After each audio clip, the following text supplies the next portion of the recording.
What's causing the crime? Cybercrime. Recession. That's a big driver. Desperate times, desperate measures. People do funny things when they're put under pressure. Social media sites. A lot of these social media sites have brought in a lot of new, creative ways for our hackers and terrorists and other groups to get into corporate networks and personal networks. There's younger and older generations now using computers for the first time. I go into elderly centers, and they got computers. They're writing home to their grandchildren, or they're communicating. This is all good stuff, right? Who do you think is teaching them the right and wrongs as to what's going on the internet? Or when they get that window that pops up and says, warning, your computer is being hacked. Click here to protect your computer. What do you think they do? Click. Right? How old's a How much does the computer cost these days? $300, right? Parents are out there buying these computers for, 7-year-olds, right? These kids are using computers for the very first time. And they're not being taught, what to watch out for. So hopefully you people are. There's a lot of sophisticated tools out there that weren't available, 10, 20 years ago. Just a lot of trickery and foolery going on. Take the Facebooks or the LinkedIns, and you happen to see somebody post something on Facebook that says, hey, I just saw this interesting article about, blah, blah, blah. And it was something interesting that caught your eye, and it says, hey, click on this link to read about it. And it's a tiny URL. Everybody know what a tiny URL is by now? So you really don't know what it is, right? A tiny URL, you really don't, it doesn't say www dot something, right, that you could read, like TrueNotSecurity.com. It's some abstract thing. So when you click on that, and all of a sudden you say, hey, nothing happened. Oh yeah, something happened. You just don't know what it is yet. So you got to watch out with these tiny URLs. Zero-hour threats, they're really on the rise. There's a lot of specialized toolkits out there, creating all these new types of viruses and attacks. There's new high-end threats that are targeting specific people in organizations. No more are they just blasting an email or a file into a company, hoping an employee opens it up. So they're going after the higher level executives, directors, managers, and companies. Why are they doing that? Because they probably have more information on their laptops than the folks that are down on the factory floor, right? Targeted Trojans. This is what I meant. This is just an article. Targeting lawyers, PR firms. They're going after, content, media-rich information. 2005. We used to see about 2 a week. Now we see over 350 a day.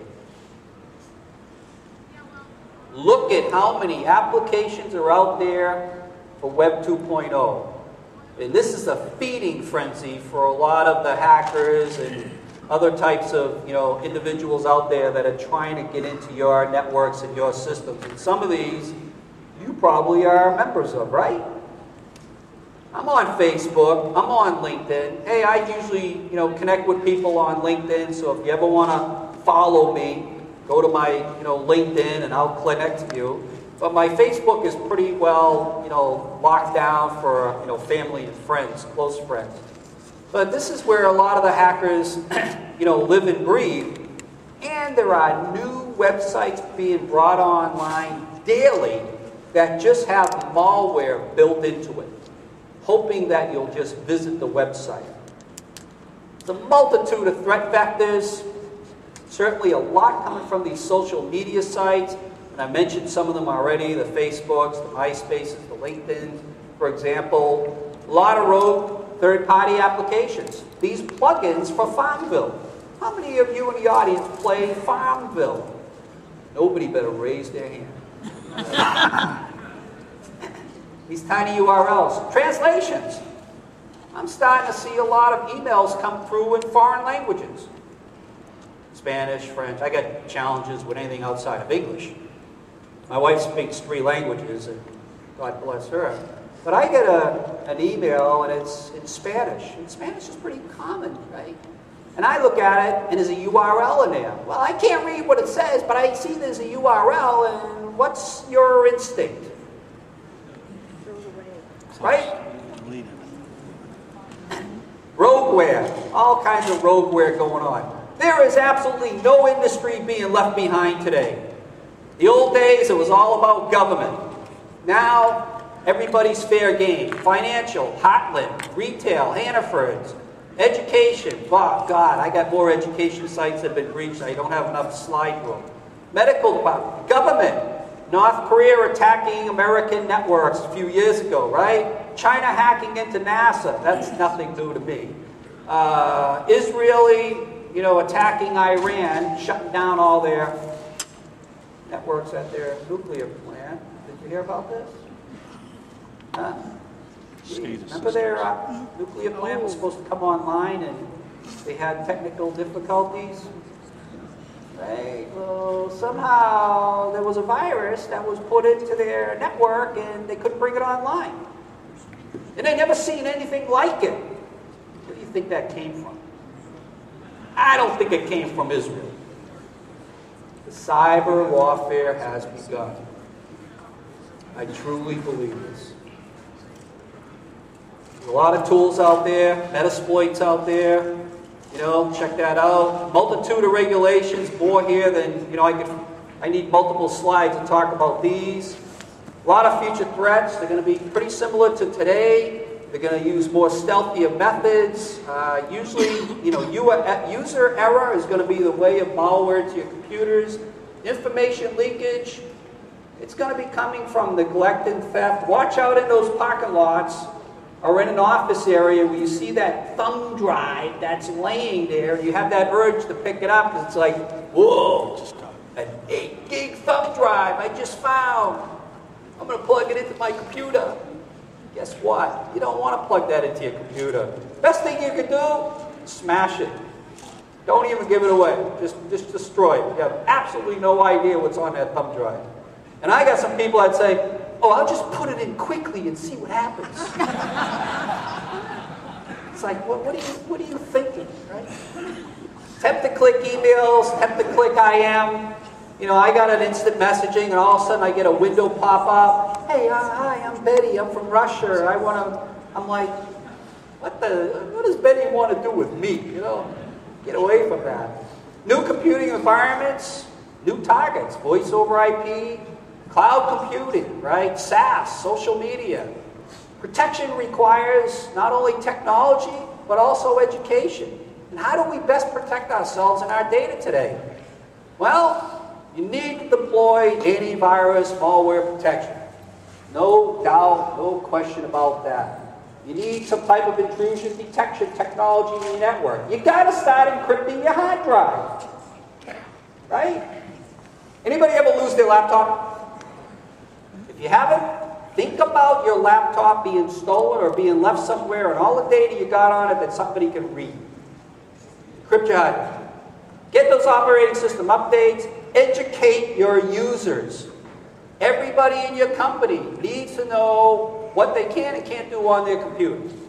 Right? Institute company-wide security policies, implement defense in depth.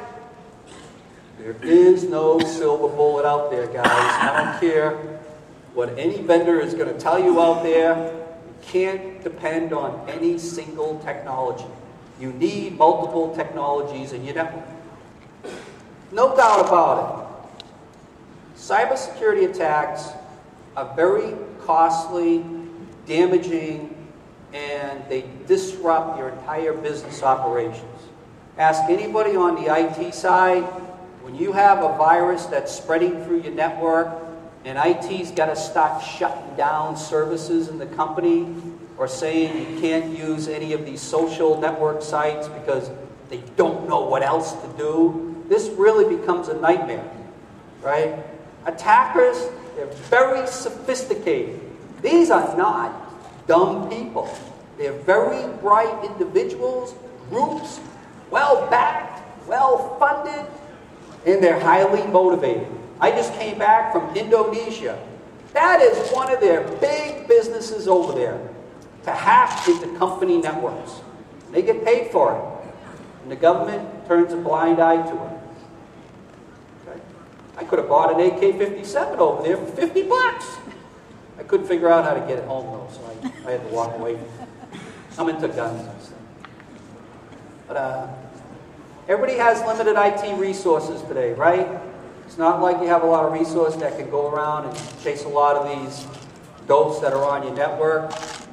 And a lot of these, older traditional security products, they don't cut it today. They just will not protect your network from these, threats of tomorrow today. So you've got to update the technology in your network. That's all I have. And I want to thank you and hope you had a great lunch. Okay? Thanks.